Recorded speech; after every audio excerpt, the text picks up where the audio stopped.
Alright mga pengyo, ibagong bukas dito na ano, restaurant, kainan, Inihaw ni Volta. Yan, ituro natin. Ito lang oh, yung pagkadiretso ng pagkalampas lang ng Pico de Pino. Yan oh. Tapos doon yung ano, Tanay Highlands sa may taas. Alright.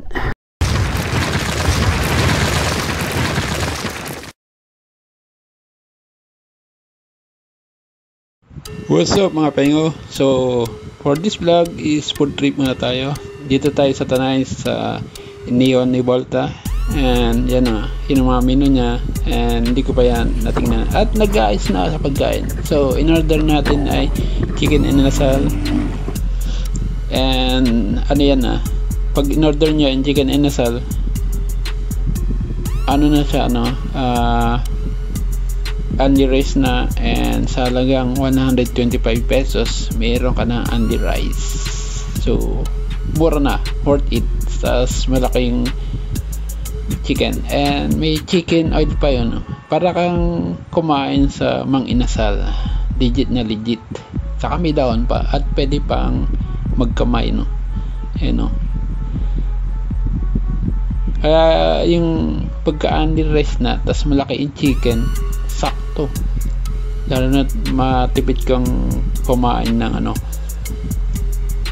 matipid kang mag-ulam. Yan, lupit, no? Pwedeng kamay, di ba sa inasal, di pwede magkamay. Dito, pwede kang magkamay. Merong plastic na pinapagamit para kapag kamay ka, no?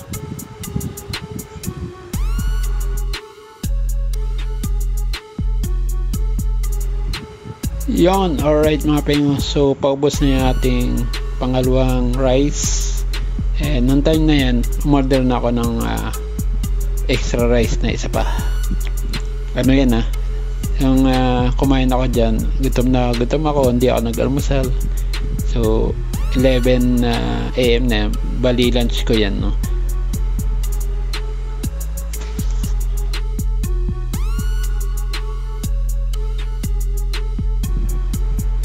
At yan na nga, dumating na yung order natin, isa pang rice. Last rice na yan, full pack na yan, kataas niyan. 3 rice lang ako.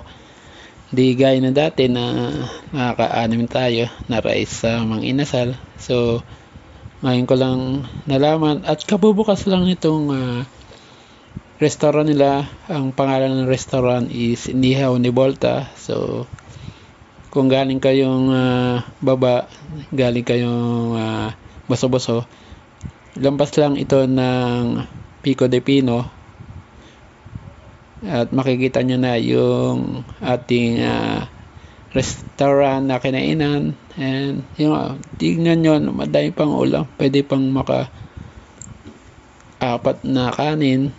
Kaya lang full pack na tayo, hanggang 3 rice lang yung maximum natin pagkain. Pero ang sarap kumain dito, and suggested na restaurant. Ano lang siya, maliit na ano lang, festo, tabing kalsada lang, no? Nadadaan lang naman yan pag rumerekta kayo dito. Mapapansin kasi rektahan din kasi yung lugar nila, no? Madaling yung mga riders, mabibilis yung mga sasakay nila dito, kaya hindi mapapansin. Meron naman sila mga ano, yung tarpaulin sa labas, makikita nyo naman.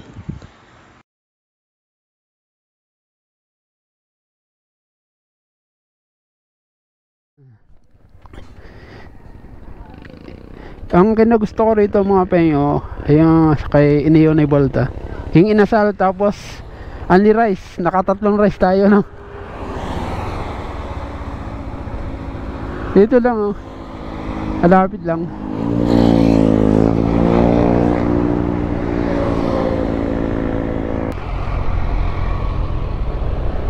Yan, alright. Bago pa lang yung kinainan natin kay Inihaw ni Volta, 3 weeks pa lang nag-open, pero ang sarap ng kanilang inasal with rice, only rice. So pag naiyain sa inyo ay I love Tanay, Trisping Mountain Park bago sumapit. Pag galing kayong doon sa may Sierra Marilaki,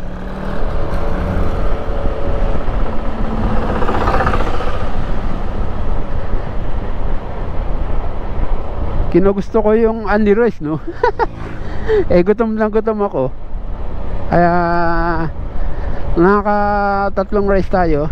Pero pag nayayain sa inyo ay dalawang rice kagad, tapos umorder pa ako ng isang rice, bago sumapit ng Tanay Highlands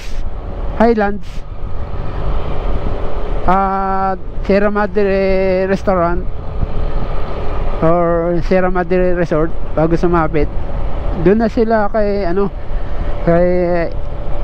inihol ni Volta, tama ba? Inihol ni Volta. Alright, lupit siguro yung mga pumapasok dyan sa Tanay Highlands ay mayayaman. Ang ganda ng lugar, Yung inasal pala mga pengo, nakakatikim lang ako dyan doon sa taas, doon sa Real Quezon at Infanta Quezon, yung kay Harvest Point. Doon ako nakakain. Kaya lang hindi siya Andy Rice. Dito kay Inelible 135 pesos or 125 pesos, naka Andy Rice ka na, at ang laki ng manok niya.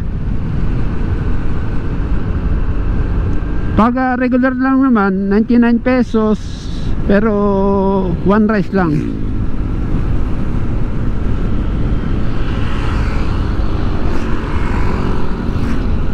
At pag binalot 135 pesos na merong yung salt egg tapos tomato. Yun lang naman yung kasama doon. At 135 pesos busog ka na. Dito sa kinain natin 125 pesos plus coffee. So gumastos tayo ng 145 pesos. Andy Rice pa,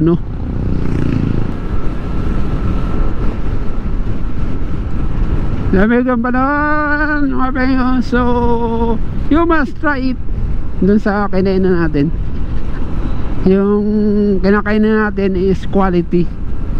Yung sinashare natin is quality.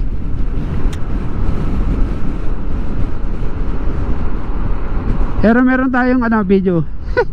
Kinunan ko yung sarili ko,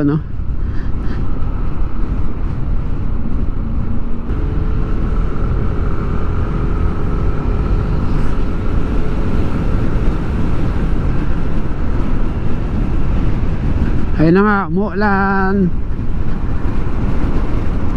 umuulan ng patak. Ito yung crossing yung malapit sa Shell Sampaloc. Shell kung tawagin, pero hindi siya Shell.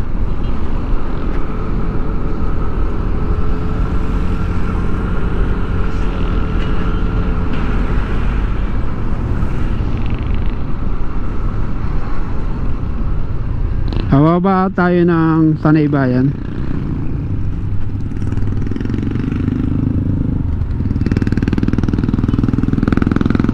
Bawal sa Barangay Sampaloc, Tanay Rizal ang bora-bora.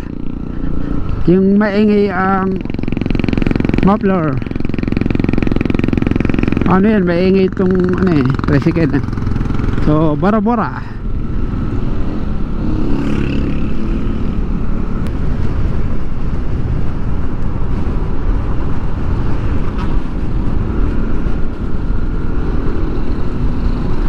So alright, hanggang sa muli sa another episode. Kita-kits uli. So So alright mga pengo,